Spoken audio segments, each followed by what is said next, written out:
Okay, we're going live another 10, 15 seconds. And we are live. Thank you, Umar. Assalamu alaikum. Good evening. Welcome to everybody who's joining us on this second webinar of our series on mental health. Today's topic is managing emotions. Managing emotions. And we have Yasmin again with us from California. We also have Nasir joining in from my hometown, Chicago. And the rest of our Utah crew is here in full force tonight. I am going to be requesting Wagma to provide introduction to the program, but I just wanted to quickly welcome you and also let you know and those of you who are joining us from outside Utah, Utah Muslim Civic League is one of the only civic organization in Utah. And we launched a project called Project Rahma earlier this year in response to COVID. We're doing a set of series around family relationships, digital literacy, mental health, and a couple of other things. If you are inquisitive about it, please follow us on our social media, which is Utah MCL, both on Instagram and Facebook, and get to know our programs. I'm going to go ahead and let my emotions kind of get off the roller coaster and hand it over to everyone here. Wagma, please go ahead and introduce yourself. Assalamu alaikum. My name is Wagma Momand, and I'm one of the program associates for Utah MCL, focusing on the public health portion of things. And the mental health series is one project of the mental health portion. Before we have our lovely presenters introduce themselves and start with the presentation, I would actually like each of our local Q&A panelists to introduce themselves. Asma Hassan, do you want to go first? Assalamu alaikum warahmatullahi wabarakatuh, everyone. I hope you're doing well. So my name is Asma, and I'm a program manager in higher ed, and I also teach Quran. I'm so happy to be here. Asma Dahir, do you want to go next? Assalamu alaikum, everybody. I hope you all are well as well. My name is Asma Dahir. I am a senior at Westminster College studying public health, and I'm really excited to be here with you guys today, inshallah. Abdul Qadir? Yeah, Abdul Qadir here. I'm a graduate student at the University of Utah. I'm also a fellow in the Utah Muslim Civic League, and I do all their community like business development stuff. So yeah, looking forward to this talk. And Jamila. You're on mute. Thank you. Assalamu alaikum, everyone. My name is Jamila Alani, and I have my educational background in psychology, and I am a program coordinator for Utah Muslim Civic League, and a representative for Helping Hand for Relief and Development. And happy to be here as well. Thank you so much. Okay. And Omar, do you want to go? Yes, I am one of the board members of the Utah Muslim Civic League.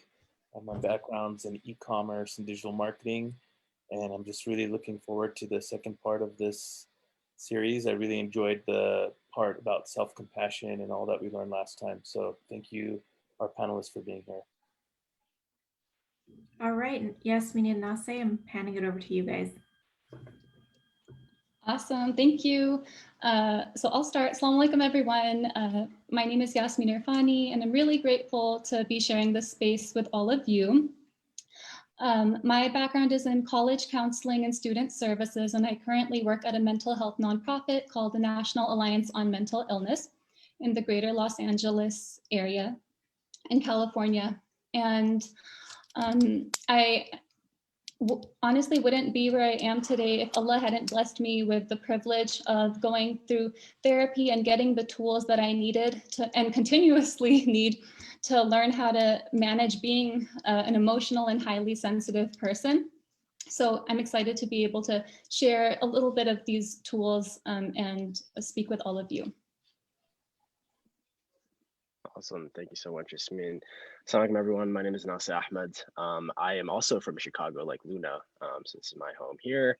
I am currently a cybersecurity consultant for a cyber defense company, and I am a youth coordinator for Islamic studies, and I teach the Sira at the Muhammad Web Foundation for Sunday school, after school programs.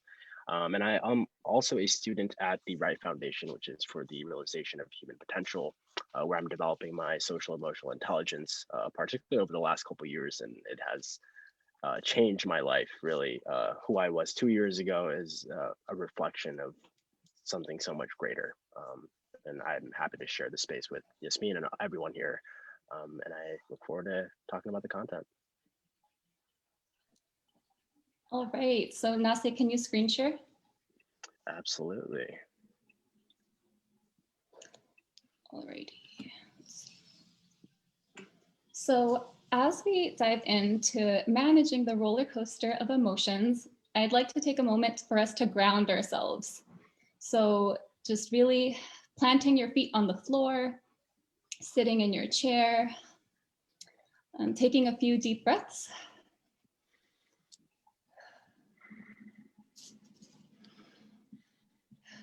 Because we have so much going on in each of our lives and collectively with COVID-19. And I encourage us for this short time we have together to really try to be as present as possible. So just a note before we begin is that since this is part of the mental health webinar series, wanted to remind us that our mental and emotional health is just as important as our physical health. And sometimes in our Muslim community, when it comes to mental health, we usually wait until things get really bad or there's a crisis, rather than noticing our feelings and managing them and doing the more preventative measures. So through this webinar, we hope that we can just be reminded to feel our feelings as they come along so that we don't have to bottle them up, which leads to even more mental and physical health challenges. And we also want to thank Dr. Judith and Bob Wright from the Wright Foundation, which we're using their content and they're cited in the corner of most of our slides. And feel free to send your any comments and questions throughout the webinar in the chat box. Okay, so we're going to go through the 5 primary emotions. We'll talk about our yearnings, and then we'll sum up with some of the tools that we're going to sprinkle in throughout the webinar. And then we'll have a Q&A discussion with our awesome panelists, inshallah. Okay, so everyone who's here, please use the chat box to throw in the answer to this question. In our community, what are some messages that you've received about being emotional or sensitive?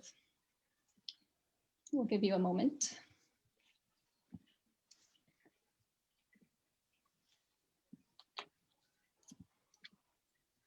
It's unfortunate as a presenter, I'm not able to see them, but love to hear it when they come in. Yeah, there's some chats coming in. I know it's really hard through the webinar format, but we'll do our best. Okay, so what are some messages we've received? Okay, drama queen. Omar, you cry too much. It's selfish. It's not allowed. Okay, Abraham has received that it's okay to feel emotions. It's part of being human. Amazing. Some other messages, men don't get emotional. It's not good to show emotion. It makes you weak. You need to deal with it yourself. Pray it away. Oh my gosh. Yes, yes, yes. Don't freak out. These are a lot of the messages that that I've heard as well and we can relate to. So someone said, you're still stuck on that issue. Yeah. So for the most part, what I'm hearing is it's a little bit invalidating, or kind of the message is that it's not okay to feel certain feelings, or it's not good to be emotional. Okay. So, oh, you're already on the next slide. Thank you. Let's see. Okay, so we're here to debunk those myths.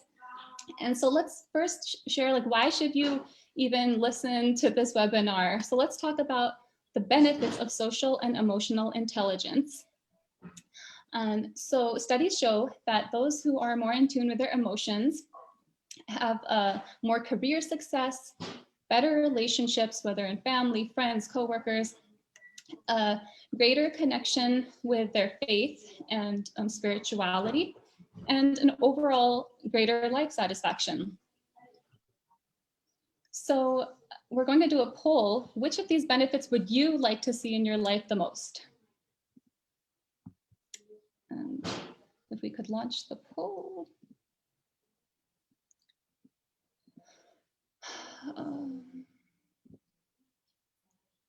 Okay, I'm gonna relaunch the poll. So please just answer number 1.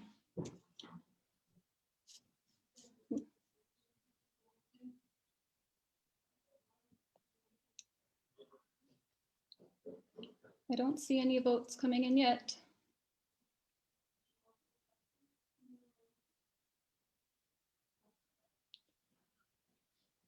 I don't know if people... I think you're only able to submit if you answer all 3. Oh no.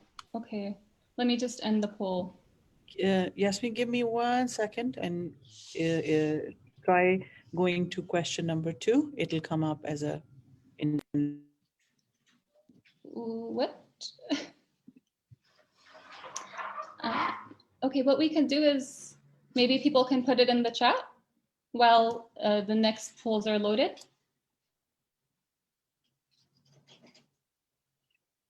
I think the awesome thing about these options is that I want all of them. I think all these benefits relate to me. I mean, that's why I'm in it, right? That's why I want to create the consciousness so I can have more success in my career. I can have better relationships with my family, my parents in particular, be closer with Allah subhanahu wa ta'ala, really all the above. Okay, great. So let's move on to the next portion. Thanks, Naseh. Awesome. I just need a moment. I'm getting a little distracted by family in the room. Gotta love COVID times, right? Hold on. Okay. Alrighty. So I wanted to share this visual with you, which I actually learned when I was in a group therapy in college. And it's a concept from dialectical behavioral therapy, which is basically helping people change their negative thoughts to more compassionate ones. So this posits that there's 3 states of mind: an emotional mind, which is where one's feelings are really controlling one's thoughts and behaviors. So it could look like acting impulsively without thinking too much about the consequences. And then there's the reasonable mind, which is where we think more intellectually and logically, and we make decisions based off of facts. And we're really wanting to focus, the goal is to be in wise mind, which is a balance of both of these. So through this state of mind, we can notice and respect our feelings while also responding to them in a logical manner. So like for me, I tend to fall in the more emotional mindset. And my dad tends to fall in the reasonable mindset. So we're we always try to kind of meet in the middle so that we can just have more understanding of ourselves and each other. And it's really interesting how even as Muslims, we're encouraged to take the middle path and not go to either extreme. So it's really awesome to see how this is already integrated within our deen. Okay, so going into the 5 primary emotions, I don't know if anyone has seen Inside Out, but highly recommend that movie. It has a lot of deep messages about the importance of feelings. So the 5 main ones are sadness, hurt, joy, fear, and anger. So if the poll works, let's see, which of these emotions do you consider are bad out of these 5?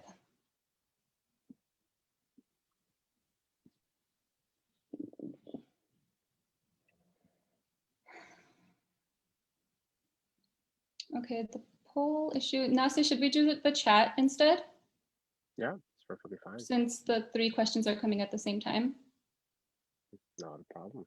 Would that be good? Okay, cool. So let's go back to the slide with the emotions. So throw in the chat, which of these emotions do you think are bad? or you've been told that they're bad? Anger for me. Anger's been a big one. Sadness, I mean, extreme sadness is not a good thing. At least as a guy, it has historically been seen as like a weak emotion. So. Yeah.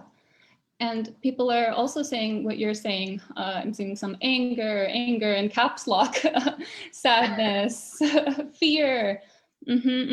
Exactly. So we're here to share that none of these emotions are bad, as Wagma has stated in the chat.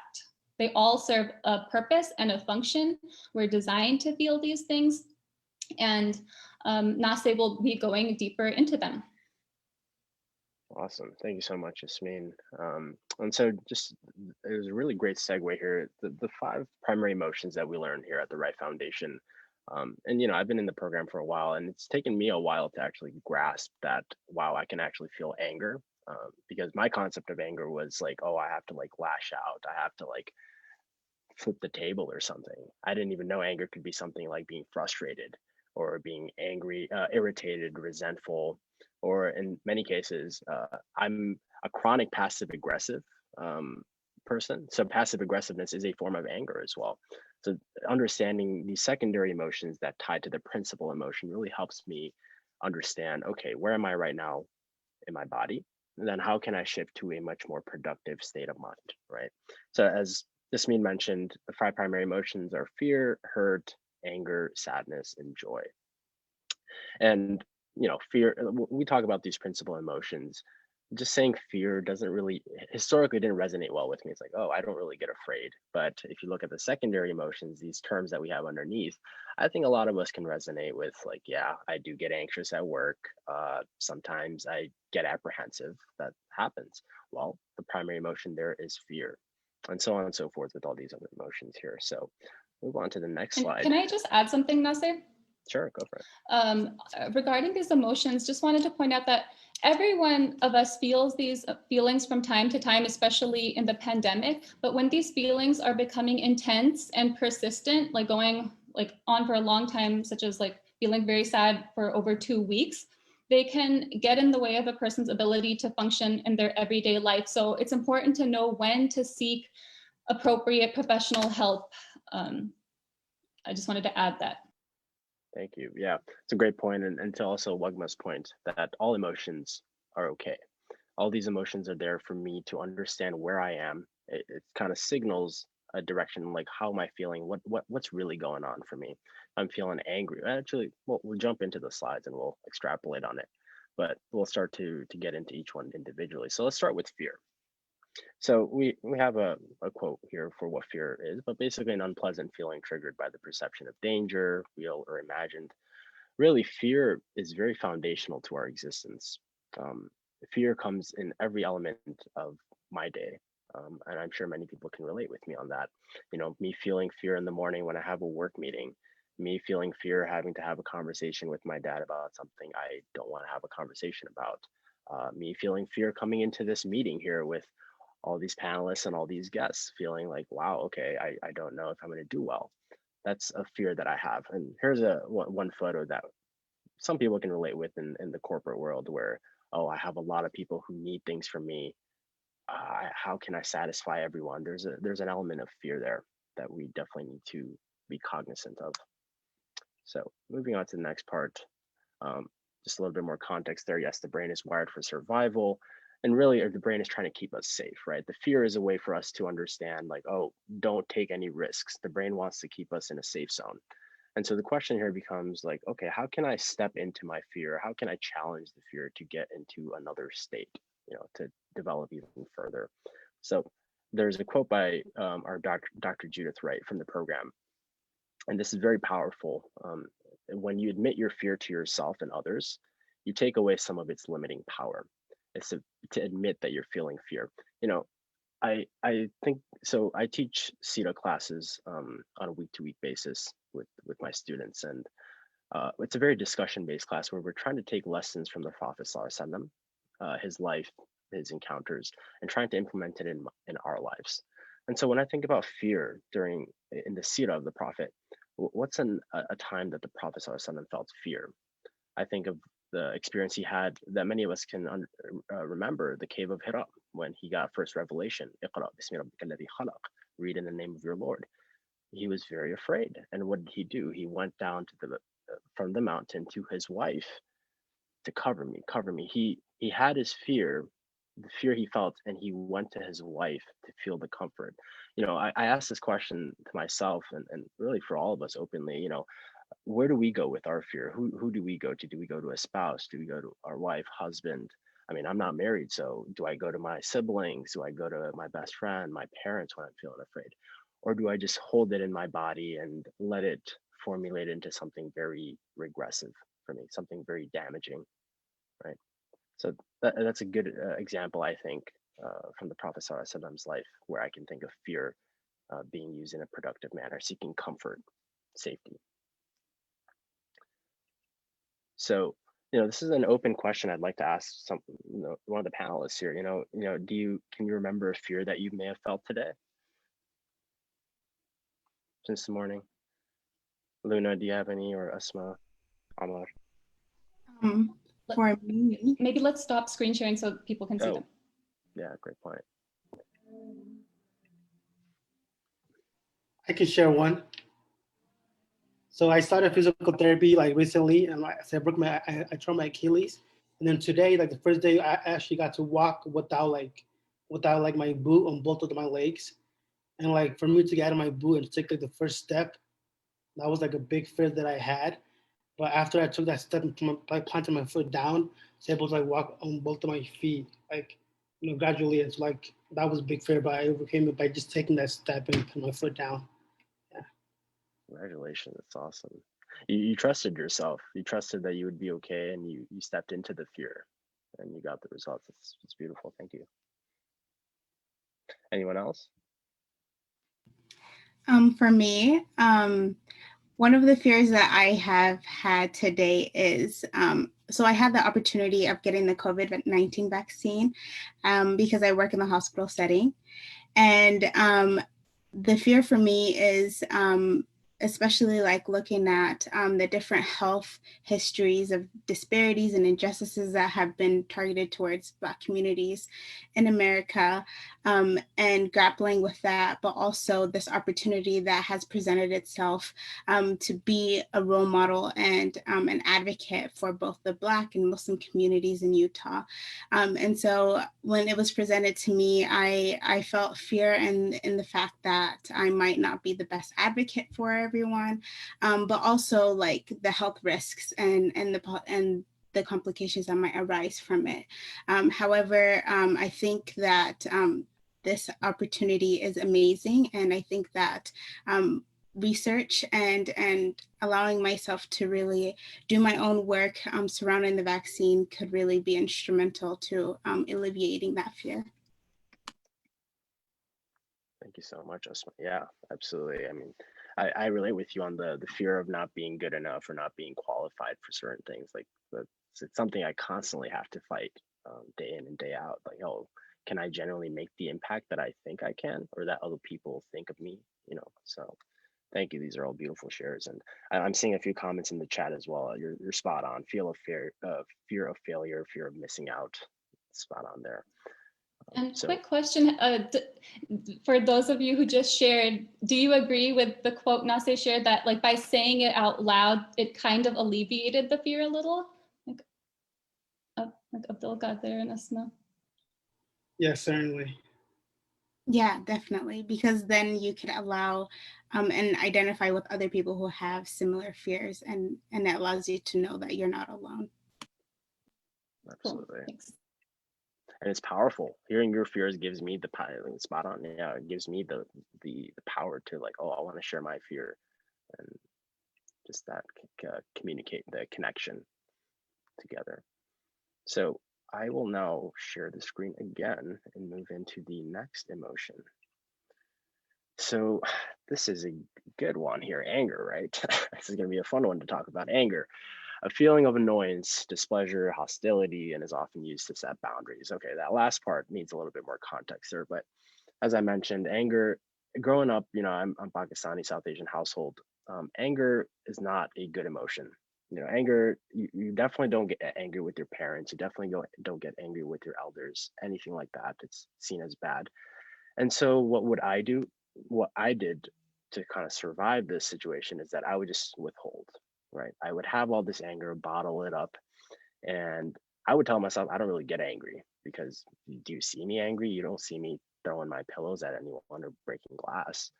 But it's the withheld anger that bottles up, becomes something so much more regressive, where it can then come out to be something very dangerous, where you basically explode on someone, something like that. For me, being historically passive aggressive means that, here's a great example. My father and my father and myself, he does a lot of business work, and I manage some of his stuff. So there's paperwork and things I need to do, and oftentimes I'm trying to balance between doing my own work that I have, and then having to do his work. And he'll give me tasks to do, and I'll just not really agree or disagree. I'm just sort of there. He'll give me the tasks, and I'll do them. But there's a level of passive aggressiveness there where I'm not officially communicating with him, hey, this is what's going on for me.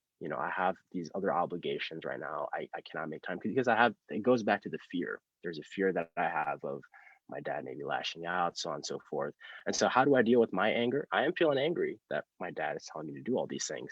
I'm just bottling it up and just keeping it in my body, which is probably one of the worst things to do because it comes off in a very negative form. So here's just one photo of what anger could look like. If some people can resonate or relate there, that's one part. And then here's the part that I was mentioning about the passive aggressive portion. On the left side, you have a gentleman in the shadows, really expressive with his anger, and then you have this woman here just kind of standing firm in her place, just hearing him out, stern-faced, stoic. And that's the passive aggressive part that I was mentioning here. And this is we don't have it here in the slide, but when we think about anger is kind of like I think of anger as like my armor. So as a guy, I have armor, and I use my anger as a way to protect myself. What am I protecting myself from? I'm protecting myself from getting hurt, which is an emotion that we'll touch on momentarily. And I'm also protecting myself from sadness or my fears. I'll use my anger as my armor to protect myself from feeling those feelings because, well, I didn't know any better. That's sort of how it's been historically. Now, I can understand that my anger is there. There's something underneath my anger. If I'm feeling angry with something that's going on at work, what's going on there for me? Like, am I feeling hurt about something? Is there something I'm sad about? Is there a fear that I have and I'm just lashing out? So these are the type of questions that I ask myself on a regular basis if certain emotions come up. So with that being said, I'll jump into the next one. I'm curious, any of the panelists, do you guys have any questions or any thoughts you want to share? Any experiences in your own lives about anger? Yeah, just the part you shared about, in our Muslim culture, just feeling guilty when we have anger towards our parents, just because, we all go to we have to be really good to our parents. And so I really related to that about how to navigate, feelings of anger, because it is about your boundaries. And so how can we, in a healthy way, have a discussion with our parents or our friends or anyone before it becomes explosive. So I really like that point. Absolutely.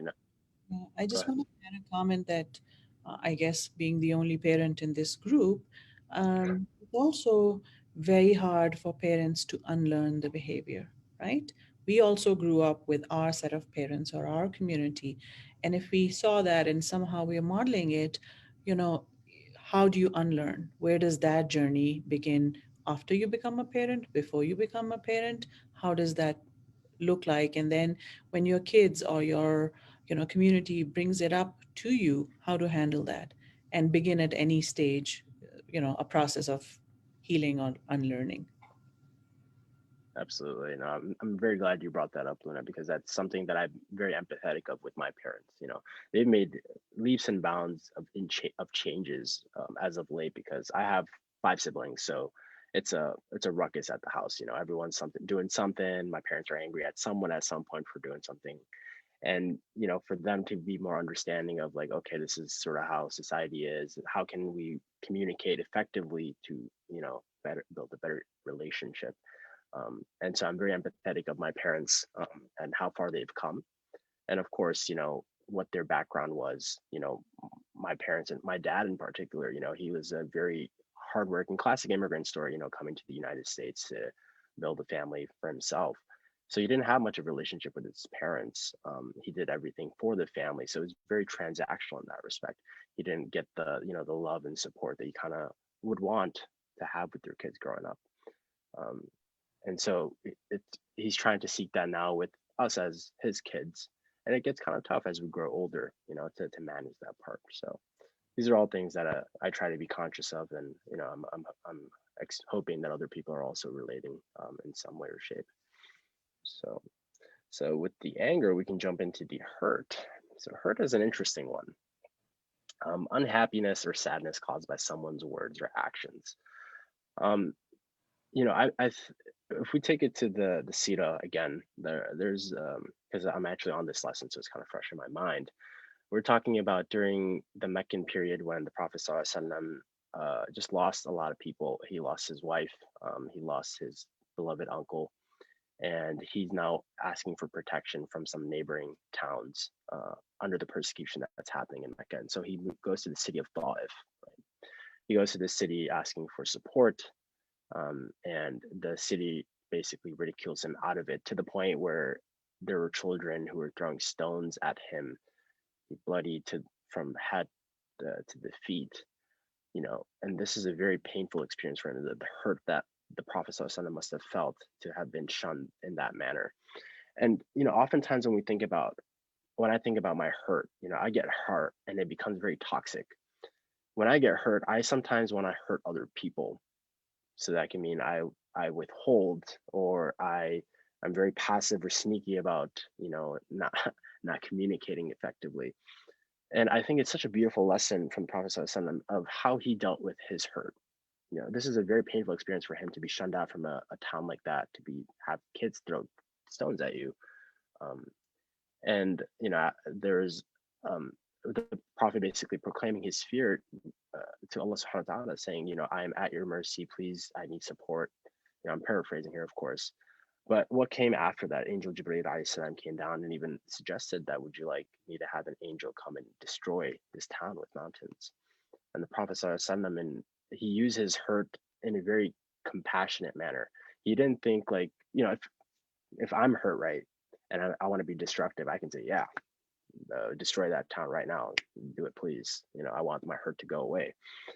He had the mercy and compassion to say that the future generation of this town could become Muslim. They can become people who believe in Allah subhanahu wa ta'ala and do not have any partners associated with them. And if you look hundreds of years later now, what is Ta'if? Ta'if has like 1.2 million Muslims there, and it's considered like a very beautiful place. A lot of people go there for vacations in Saudi Arabia. So the vision lived into it.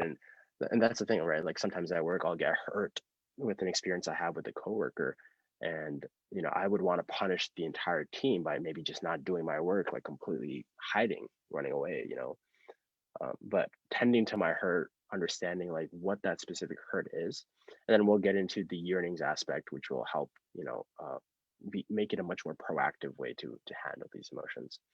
So that's the element of hurt. And here's a photo of what hurt could look like in a professional setting. Hurt, of course, can mean feeling sad, being to cry. So unhappiness or sadness caused by someone's words or actions. So again, yeah, that is hurt. Now we can jump into the sadness part. And then we have joy. So sadness is emotional pain characterized by feelings of disadvantage, loss, despair, grief, helplessness. These are all secondary emotions that are describing sadness. And you can think about sadness in many ways. Again, going back to the Prophet ﷺ's experience, the sadness that he felt with his wife passing, the same woman who comforted him when he had fear, Khadija radiallahu anhu was there to comfort him through the fears that he had. when he lost his beloved uncle Abu Talib, and this is a man who did not even convert to Islam, but the sadness that he felt of him passing without saying the tashahhud, and we can think of sadness as not even just loss, right? Like these are examples that we have, but sadness could also mean something like maybe not getting a phone call from someone on my birthday. That could be sadness. Oh, I feel sad that I wasn't, people didn't think about me. I can feel sad about something that happened in my life on a regular. It doesn't have to be something really extreme. So here's an example. This is actually very classic. I like this photo a lot because this is a very manly way to sit with your sadness. You just sort of sit and you look out the window. It's like, yeah. But if someone asks you, oh, how are you feeling? I just got some things on my mind. But it's the sadness underneath that, right? So I think there's another photo with this. Yeah, so here's a quote by Fred Rogers, and I'll let Yasmin elaborate on that a little bit. Yeah, so just wanted to add this piece. You could consider it a tool in a way, because I'm sure there's other people on this call like me. I'm a crier. I cry all emotions, joy, sadness, fear. And most of my life, I was told that it's not good to cry. So I wanted to include this piece by Mr. Rogers. And I highly recommend looking into his documentary, Won't You Be My Neighbor, for more nuggets of wisdom. So he says, people have said, don't cry to other people for years and years. And all it has ever meant is, I'm too uncomfortable when you show your feelings. Don't cry.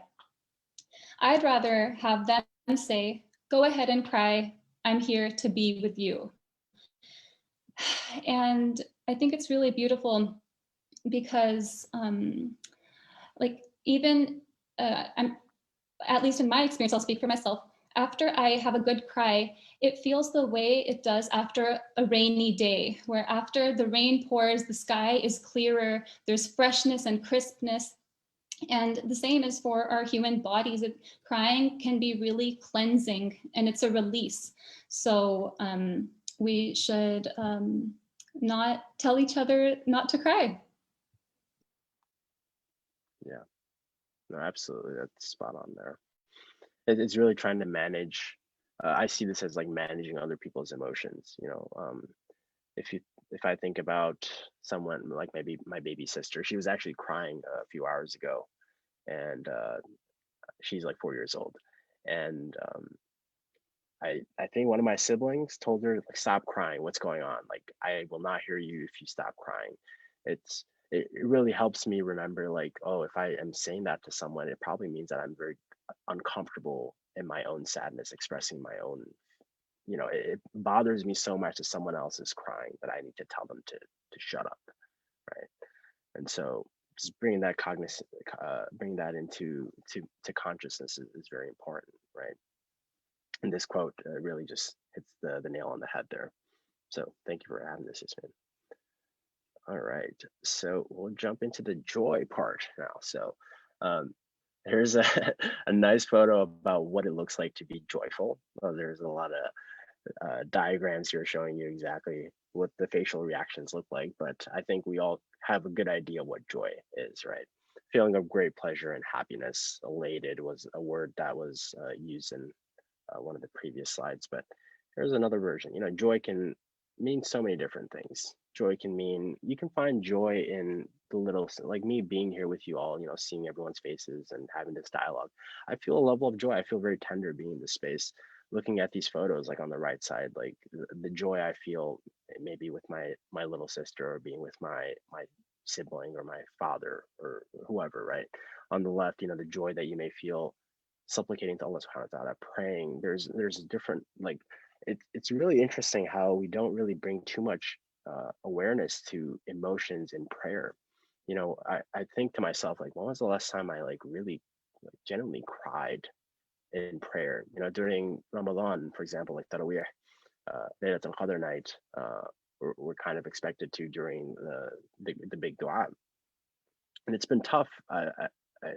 It's been a while, obviously, with COVID and stuff, but really it reminds me, like, wow, am I really being with myself? What am I avoiding here? Am I really being present in prayer?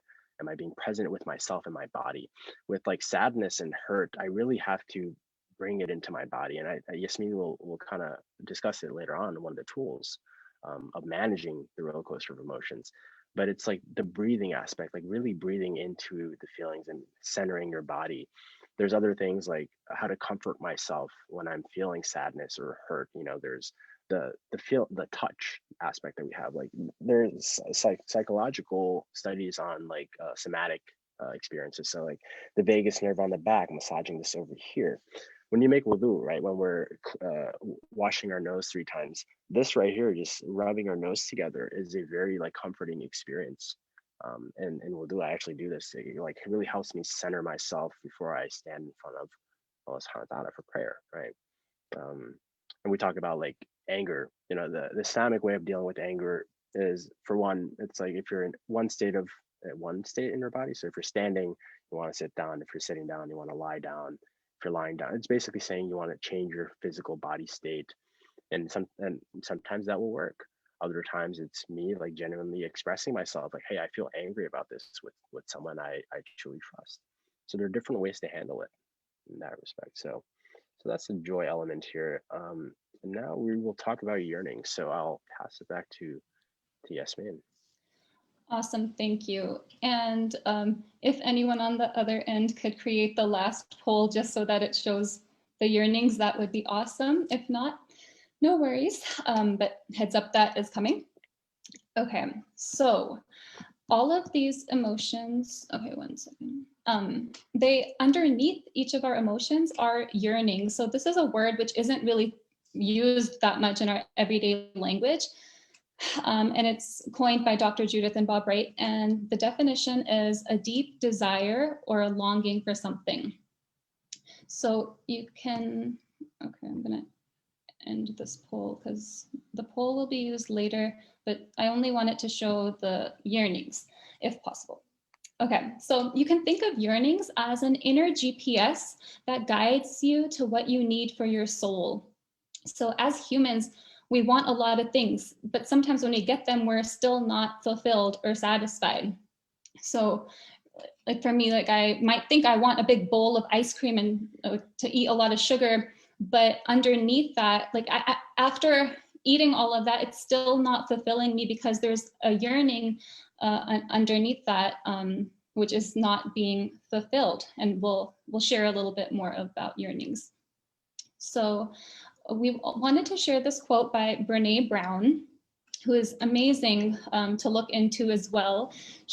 Her books have really helped me on my own journey towards embracing my emotions and seeing them as a gift that can make me a better person. I used to think that if somebody called me sensitive, I would take it as an insult. And now I see it as a compliment. So she says, a deep sense of love and belonging is an irreducible need of all people. We are biologically, cognitively, physically, and spiritually wired to love, to be loved, and to belong, which are actually yearnings. When those needs are not met, we don't function as we were meant to. We break, we fall apart, we numb, we ache, we hurt others, and we get sick because of that mind-body connection. So, so this is just kind of emphasizing how it's just part of our common humanity. So what are some examples of yearnings? These could include the yearning to matter, to belong, to make a difference, to feel connected, to love and be loved, to know God, to be seen, to be known, to be heard. The list goes on and on. And we have these yearnings from moment to moment. So it's not just, oh, let me go travel and then I'll meet all these yearnings. We don't have to wait for these big moments in our lives to feel fulfilled and nourished. Even in our daily lives, if we recognize, oh, I'm actually yearning to connect right now, we can directly fulfill that through taking some sort of step. So that leads us into the next slide. So, and we'll have a discussion on this shortly. So what is one thing you can do to directly meet that yearning? So for example, If I yearn to connect, then instead of just binge watching Netflix or getting my tub of ice cream, I can pick up my phone and realize, oh, I'm yearning to connect. Let me FaceTime somebody. And I was a part of a mental health training, and the instructor had shared that for our mental and emotional health, it's recommended to video call. And if that's not possible, the next best thing is to do a phone call where you can at least hear the voice. And if you can't do that, then the last option is texting or emailing. So especially when it comes to talking about our emotions, it's really best to do face-to-face, even if we can't meet in person because of COVID-19. So something to keep in mind. If I yearn to be touched, I can give myself a self-hug, which we talked about in the self-compassion webinar, or find other ways. If I yearn to feel safe, I can be conscious of that and maybe pray to Allah or find some sort of self-soothing technique instead.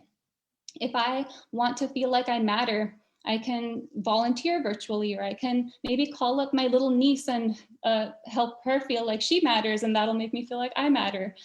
And there's a couple of things I wanted to say. When we don't meet our yearnings, we feel empty and unsatisfied, restless and uneasy. Yeah.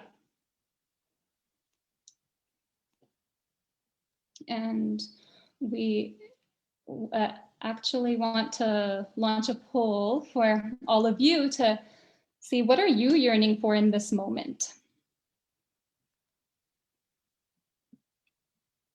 Yeah, and just to add on a little bit, sorry, did you want to say something, Yasmin? No, I was going to say, I actually don't think the poll is working. So after you share, if you could go back to the slide with the yearnings, and then, or actually, why don't you share and then people can fill out all 3 questions, it's fine. Okay, sure thing. Yeah, it's in the poll, so we should be good. But, you know, yearnings is a very interesting concept. Took me a while to really grasp it, but it's very existential to our being. You know, it's very foundational to every emotion that I have. There's a yearning behind every emotion I have. So if there's fear, you know, there's a yearning that I have for comfort or for security. If I'm feeling angry, right, there's a yearning I have to be understood, to be heard, to matter, right? That's oftentimes where the lashing out comes into play. Maybe I'm not being heard, so that's why I lash out. Well, I have a yearning to be heard. So how can I fulfill that yearning? That's sort of the game here, is like understanding what the yearning is. That's very foundational to our being. And then finding ways to help satisfy that yearning so we can shift out of that emotion, or so on and so forth. So it looks like the poll is almost complete. So if you wanted to share the results. Yes. Okay. So it looks like the majority of people in this webinar have a yearning to love and be loved. And all the other yearnings, people have chosen those as well. But it's beautiful to see how important we all want love and kindness. Like, it's just, we're wired to want that. So thank you for participating in that.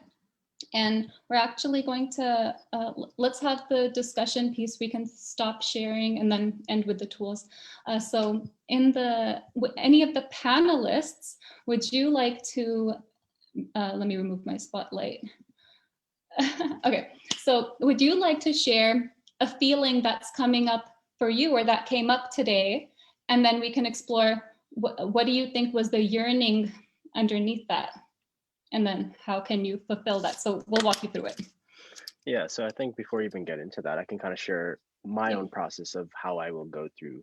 And I think that will set a really good template for how I would do this. So this is actually very fresh. This is happening in the moment. Basically, last week I was in Colorado and I was snowboarding and I got injured really bad. Well, I basically got a concussion, and I played it off very easily.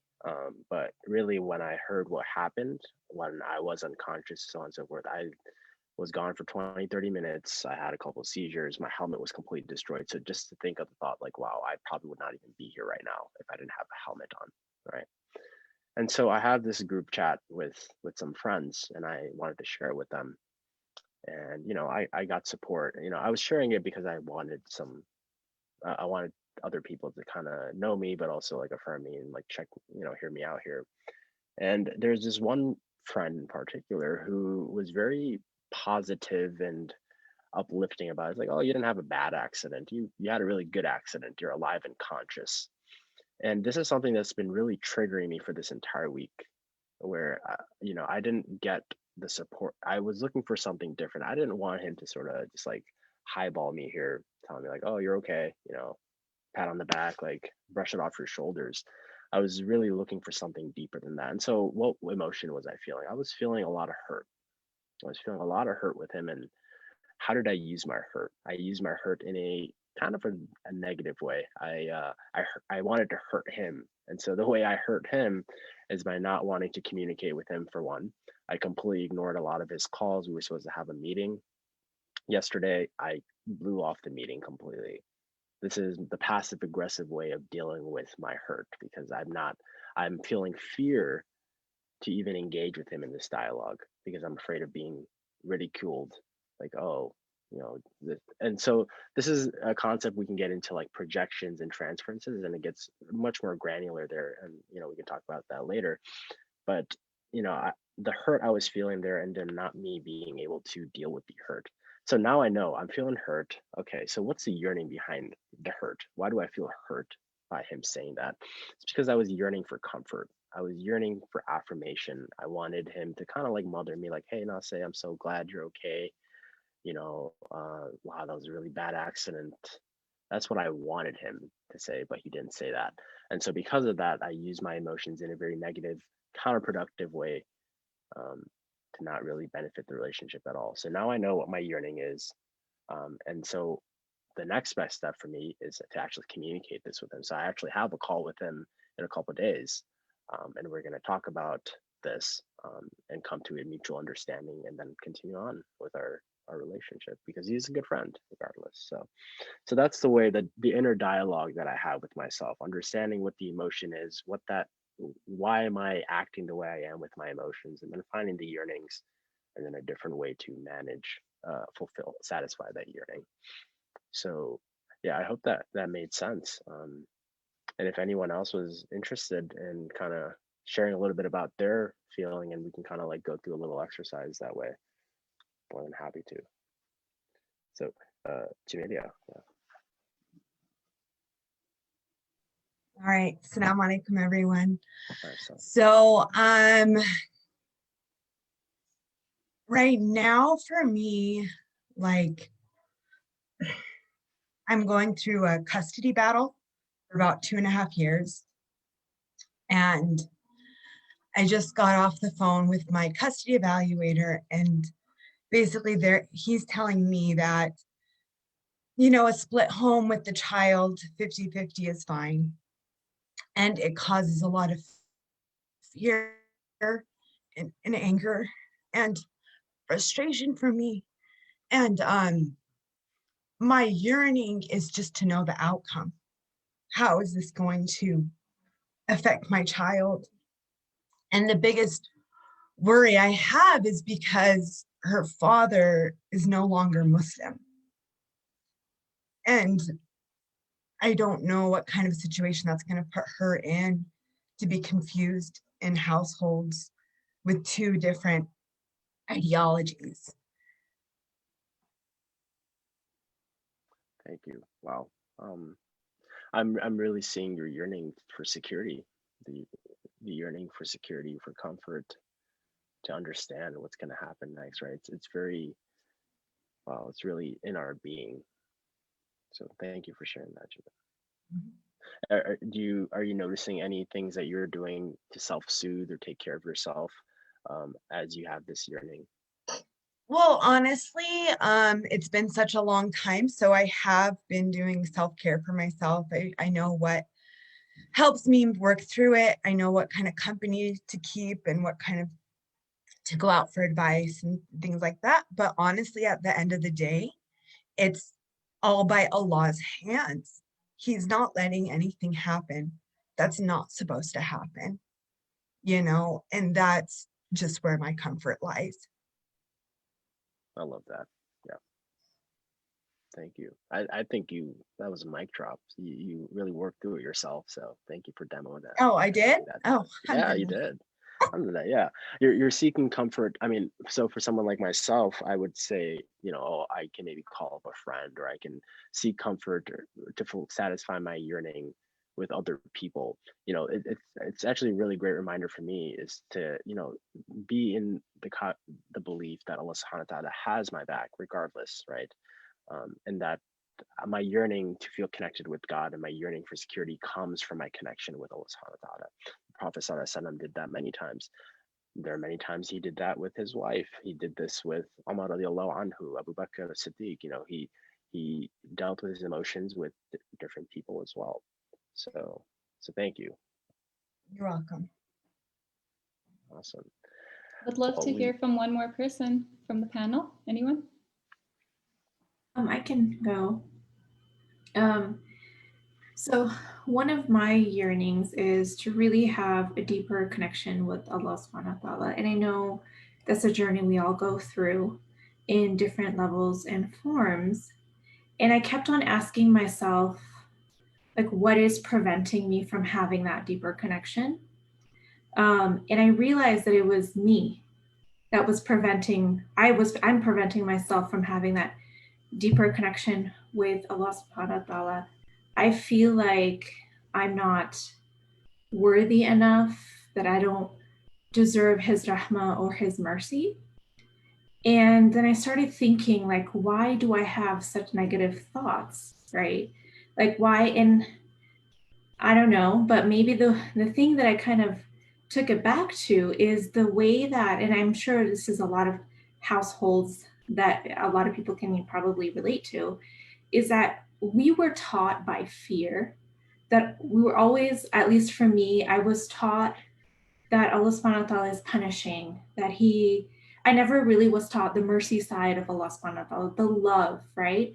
And we were always taught by the fear, and I constantly have that fear. And earlier this year, around June, I had COVID really bad, and I had so much fear that I wasn't going to make it. And then I was like, what is the fear? And even now in clinic, I work with patients, and I have this constant fear of I'm going to get COVID again.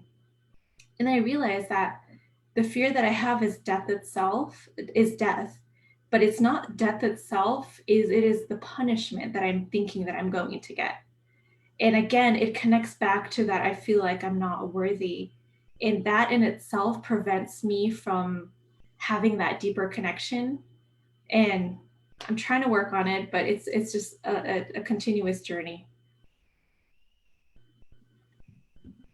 Thank you so much, Wegma. That's really relating to me, and I'm sure a lot of other people, the fear-based learning and not feeling worthy and good enough. And I co-voyaged with you because I had gotten COVID this year too, and I was so scared of, oh my gosh, I thought I had my whole life to do all these good deeds and everything. And whew, so really appreciate your share. That was very that was big, very vulnerable. That's a whole nother topic we probably need to have, Wagma. Yeah, we will. We need to open all that up. So thank you both. Maybe we can jump into the slides one last time and then have the open discussion. Sounds like a plan. So those were a little bit about feelings and yearnings. So kind of wrapping up with some of the main tools. Really, honestly, like whatever works best for you, which is a healthy coping mechanism, please do that. But these are a few that we wanted to share. So it's really listen to and trust your body. Our body keeps score. When we bottle in the emotions, it can get easily, we can explode later. We can feel the aches and tension and all of that. So if something's going on, just really tuning in, okay, what do I need right now? What's this feeling trying to tell me? The second one is name it to tame it. So Naseh walked through the 5 feelings, so reminding us of what exactly they are. So next time an emotion comes, you could say, oh, I'm feeling sadness, or oh, I'm feeling hurt. And once you name it, you can have, or even saying it out loud or writing it down, you're able to not let it overwhelm you and throw you around in this dunya. So it's really powerful. And then also feel it to heal it, like I mentioned last week. Letting the emotions go through us, that in itself is healing, so it doesn't just keep getting stored up. To notice and fulfill your yearnings moment to moment. That is something we can each do for ourselves.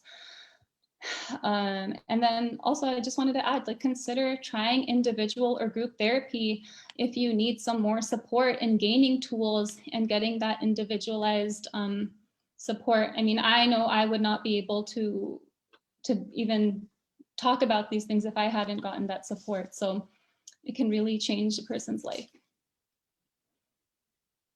And just a few resources, the Right Foundation for the Realization of Human Potential. They have a lot of awesome events online. They have a More Life training, which is a free 3-day Zoom event where you can learn more about social emotional intelligence. And so you can, these are the websites you can check out. And these are our email addresses at the bottom if you want to just connect more and talk offline.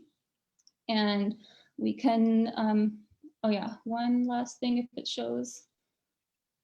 And don't forget to have fun on the roller coaster of emotions. Yeah, so that's all of us together on that roller coaster. And now we can open it for a discussion. Can't wait to hear from the panelists. What is going on with you?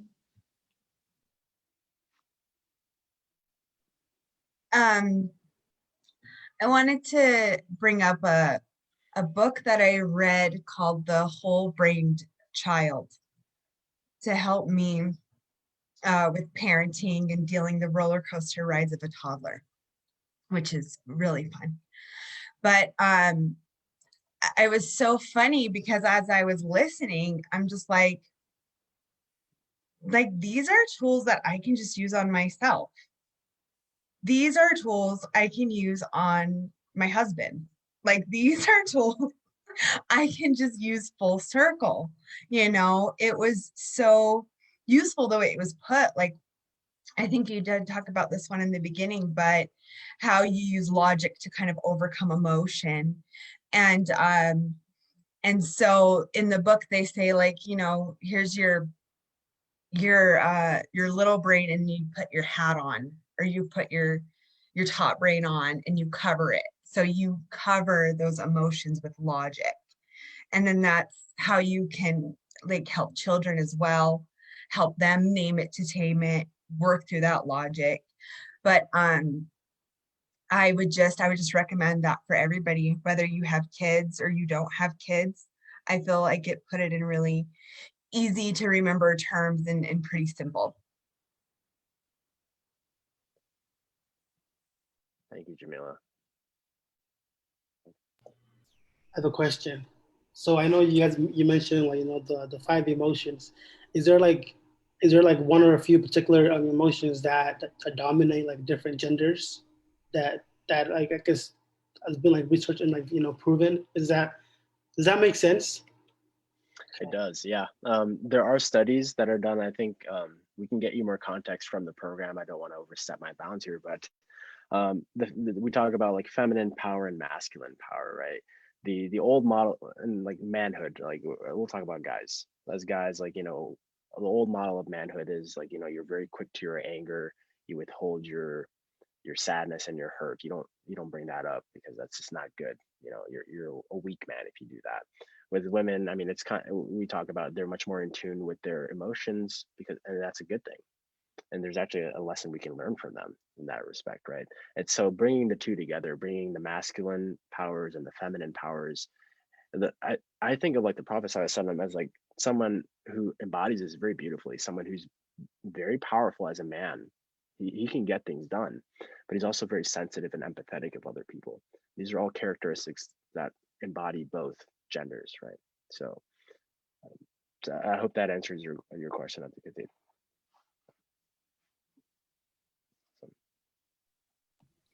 I could go next. So I wanted to share that I've always been dealing with this thing called imposter syndrome. And I think a lot of people identify with that. And for those of you who don't know what imposter syndrome is, it's a phenomenon that basically states that you feel like you're an imposter and you have like this voice in your head telling you that you're a fraud, you don't belong, everything you do is false, etc. And so I think that especially this year, living in a COVID world, but also being in my senior year of college, being on Zoom classes, applying for grad school, I've been feeling this immense pressure of being an imposter, right? And I think for me, the tools that I've been teaching myself and trying to tell myself is to, whenever I have that negative voice in my head, just to try to reaffirm myself, right? And I challenge everyone to come up with at least like 5 mantras that you could say to yourself on repeat. Like for me, I always say that I belong in the spaces that I'm invited into.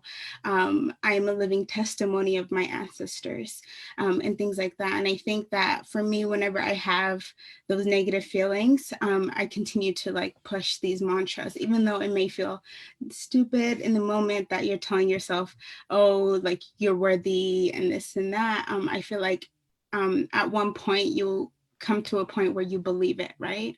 And then you stand tall in who you are and the identities that you hold and what you're trying to pursue. And so whoever's dealing with imposter syndrome, you're not alone. I deal with it on a daily basis. And I just wanted to share how I overcome that. Thank you, Asma. Yeah, I relate with you 100% there. And the tools that you mentioned, like I do that as well. I try to remind myself that, hey, I'm a gift. I'm a valuable contribution to the world. I matter, right? Like what I'm doing on a day-to-day basis. Like I have a purpose. And like Islamically speaking, like Allah subhanahu wa ta'ala has said that, you know, we are on this earth to be of purpose, to do something. You know, our being, there is a greater purpose in our existence. So I got to remind myself there as well. And then the daily routines there. So thank you.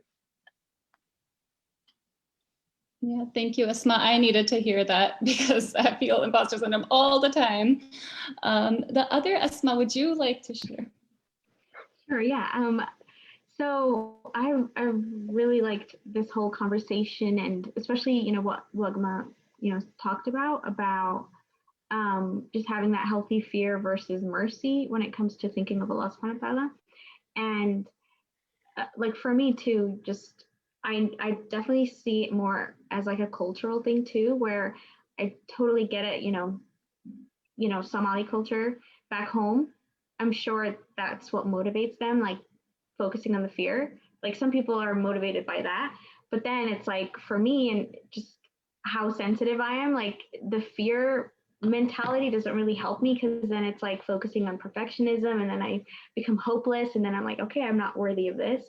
So yeah, I've definitely learned to focus more on just being comfortable with the imperfection, but still reflecting on how I can do better every day. So yeah, thanks for sharing that part, Wagma. And I also wanted to ask a question. What are some healthy self-soothing strategies, especially, you know, for Muslims?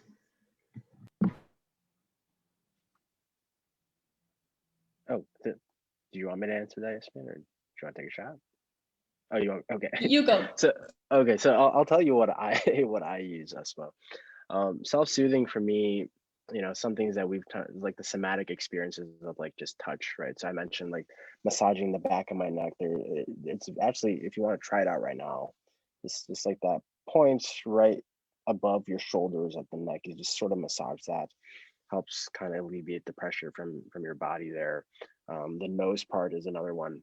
Sometimes I feel tense in my face. This is a great way to kind of alleviate that. Even just holding my face. You know, sometimes I'm in meetings, on Zoom meetings, and I'll subconsciously just do this, but I'm noticing like, oh, I'm self-soothing myself in that manner. The self-hugs, of course, is another one there. So those are the ones that I use, Asma, but Yasmin, I don't know if you have any yourself. Yeah, mostly this self-hug and hand over heart that really calms me down, makes me feel grounded. But whatever works best, each person is different. So if anyone else on this panel also wants to share, what's your favorite go-to? Please jump in. I love journal writing. And the way I do my journals is I have a conversation with Allah subhanahu wa ta'ala, and I just pour everything on there. And I literally start, Dear Allah, like I'm writing a letter, because sometimes I feel like when I sit down and pray and make dua afterwards, I feel stuck at times. And I feel like I express a little better when I write my emotions down. And then sometimes I even get that journal and I have it next to me after I'm done praying and I read from the journal. It just helps express myself better. So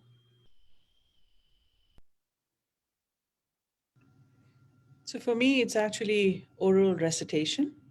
So every day, the 99 names of God have, sort of like a special value, and I draw a lot of strength. So every day in the morning, I set my sort of niyat of which name do I want to say today and set the tone of my day. And throughout the day, when I need to calm myself down, I keep repeating that name again and again and again. And that gives me strength. It calms me down.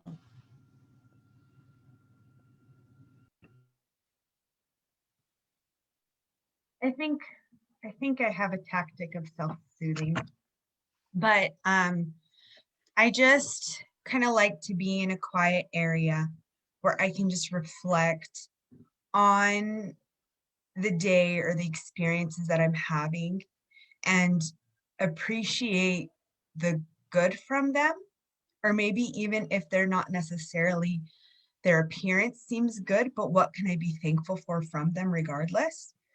And what part did I play into them? And what could I have done better?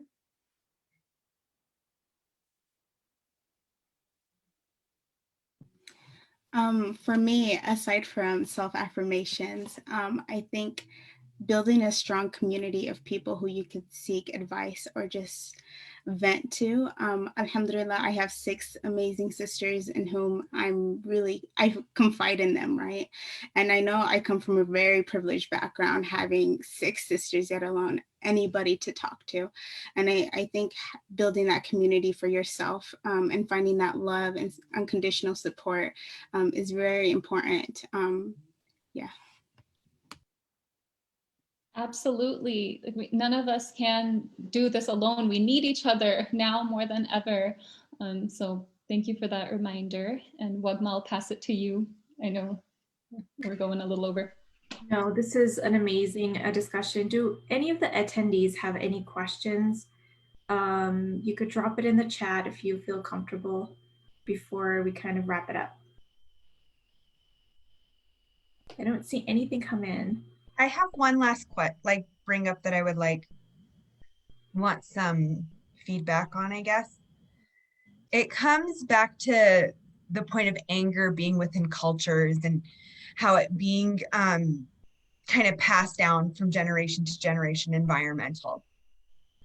Something that has come up now that, with being a parent is,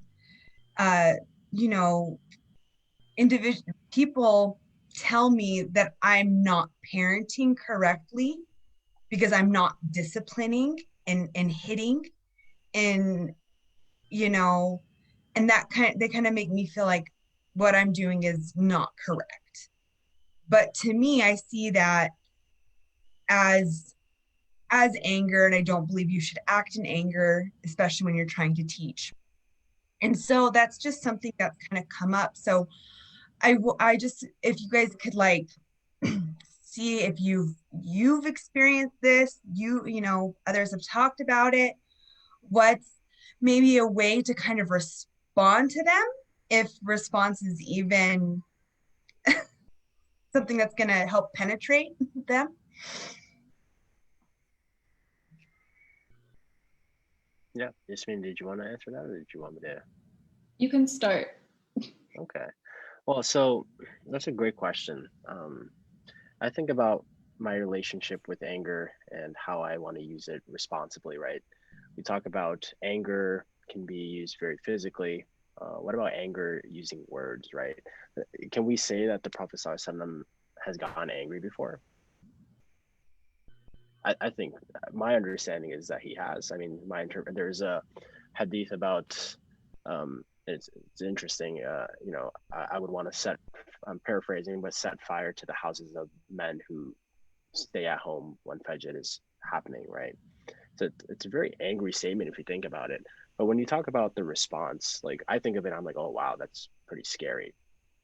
But what is that really doing? The anger is being used to like set the boundary, setting the tone.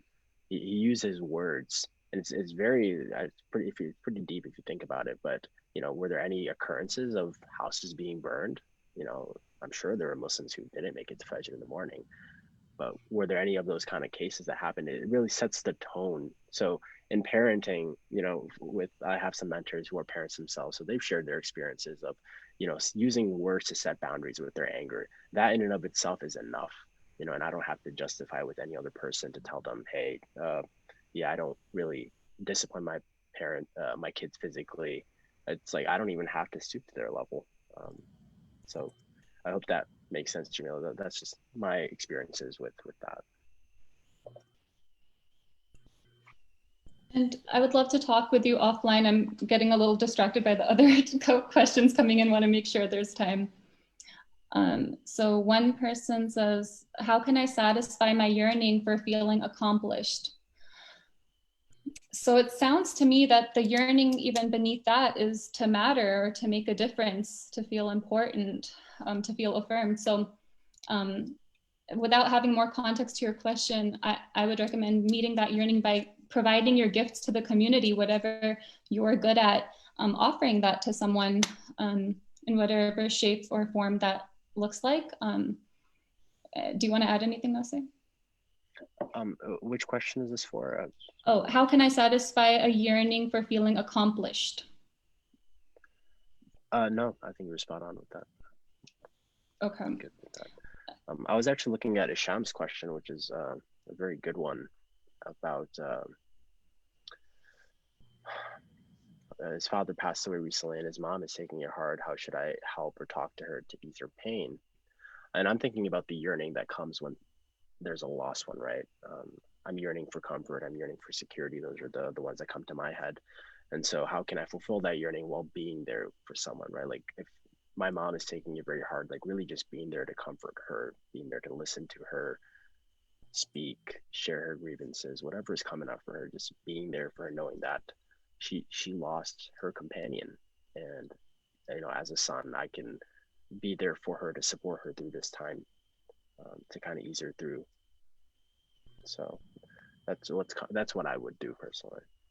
That's hard. Like, it's not an easy thing. Like, so just want to acknowledge that as well. It's not like, okay, I have a yearning, let me meet it, everything's good now. Like, this is a journey and a process, and we're in it together. Grief is real. Yeah, and I think it's very courageous of you for wanting to do that, Isham. So I want to affirm you for that as well. We have a really good question from Omar. If you guys could answer that, please. Okay, so what's the process of going to therapy? Are there some special things to keep in mind while selecting a therapist? Are there some things that can help us in the process of choosing the right counselor or program? I've often heard that you may go through more than one or two in order to find the right fit. Ooh, yeah, great questions. And Wagma, feel free to chime in as well, because I know that you were mentioning psychology today, last week, finding a therapist that way. From my experience, when you're selecting a therapist, it can feel kind of like even dating, right? Like if you don't click with the first therapist, sometimes people are like, oh, well, therapy is not for me, but it's a process. So it's okay to kind of try different therapists and see, like maybe you want one from your own cultural background, or even if you can't find that, since we need more Muslim therapists, somebody who is multiculturally competent and who can still help. So it can be a journey. I've had non-Muslim therapists and I still benefited a lot, alhamdulillah. So there's that, and things to keep in mind in the process.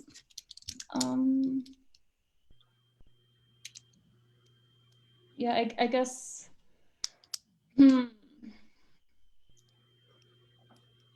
there's a lot of things to keep in mind. I'm trying to like figure out how not to go on a tangent, but yeah, I guess it's basically like, what are you looking for? What do you want? Does the religion matter to you? Does the culture matter? And it's a journey. It can be hard sometimes, but you can find the right fit. Then, Yes, maybe this would be a time for you to talk about your next session with us and probably bring these resources then for the community. yeah, we can add a slide next time on this process of therapy, mapping that out for sure. So sorry if I didn't answer your question, Umar, too fully. Really quickly, psychologytoday.com is a really amazing website. So if you go on there, you could search by zip code and per insurance, and a whole list of providers will come up there's a description there, there's a short bio and a photo, and you could even call some of these therapists, they're mostly social workers, you could even call them and do a phone interview to see if you guys are a good fit. It is very common for people to not like their first therapist. So keep on trying, don't give up on the process. And unfortunately in Utah, we don't have a lot of people of color who are in the field. So I think something, as a Muslim person, maybe something to keep in mind is maybe we just need someone who is objective enough, or they have some religious type of background that we can resonate to. I would say maybe that's a good tip. Thank you for adding that. We do have another question from Naima on our Facebook chat. And before I pose the question to both of you, Yasmin and Naseh, I do want to tell Naima that we are having another session next week around healthy family, in which this topic will be covered. But I'm going to put it to Naseh and Yasmin. What role do imams and other religious leaders play in promoting mental health in their communities?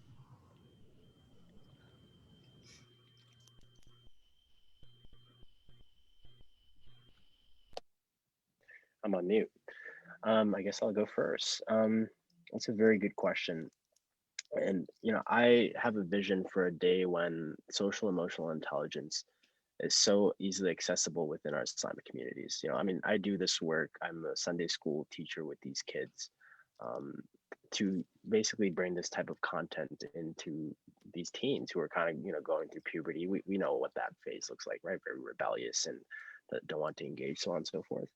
And we have people, so within the foundation, right foundation, we have people there who have this mission of who want to be religious scholars, community leaders, and bringing this to the local community. And this is a vision I have for myself, to bring this to my local community here in Chicago, in the suburbs of Lombard, to be like a youth coordinator, which essentially brings up the importance of emotions in our day-to-day interactions and basically changing the landscape. So I do believe there are many Islamic communities that do offer programs or services for mental health, counseling, so on and so forth. I know the Islamic Foundation School here in Villa Park offers some of that, and I think they do a pretty good job from what I've heard. But I definitely think we need more of that. I think there's a genuine fear that people in our generation, myself included, have of even wanting to engage with them because of the fear of judgments, fear of not wanting to be thinking that they're not just going to understand me. They don't understand what's going on in my life. Interestingly enough, I think a lot of them are starting to, particularly the younger generation imams and scholars that are happening. I have quite a few friends who went to Medina University, graduated, and now are youth coordinators. So the work is happening. I think it just takes a little bit of time, but I'm optimistic that we'll see a much brighter future sooner rather than later. Yeah, I think that's a really great question that Naima posed. And I think every imam should go through like mental health first aid training and all of these things, because a lot of Muslims do feel comfortable, like they will turn to the imam first when they're going through a challenge. Personally, in my life, Sheikh Sohail Mullah in California, he was a safe person for me to go to when I was in my darkest period. And to think back that if he hadn't been someone I could trust and see that he's not judging me, even though I was also a youth group leader in my community. And I was so scared, what if people think that this girl who has mental health issues is leading the youth, but he was so supportive. And that is, I think that every person like should have a safe imam and a Muslim scholar to turn to. So I think it really should be mandatory to go through some sort of training, because it's a big responsibility that they have. So interestingly, we did have one of our favorite imams comment earlier. His name is Imam Yusuf, and he came in and said that this is a huge issue and that it is growing in our community and that we need to consult professionals. But also to Naima's question, I think there is a fine line between, you know, your moral duty as a religious scholar and then your legal duty as a religious scholars. And I think it may be worth it for us to explore those separately, because what does moral or your religious training tell you to do? And then what, living in this country, there are laws, there are other sort of implications that we need to know and follow. So once again, I would say we will continue this conversation and probably, you know, provide more resources and answers. I know that we've gone over our time. I just want to make a quick check and see if there's anything that anybody would like to add, or should we move ahead towards closing?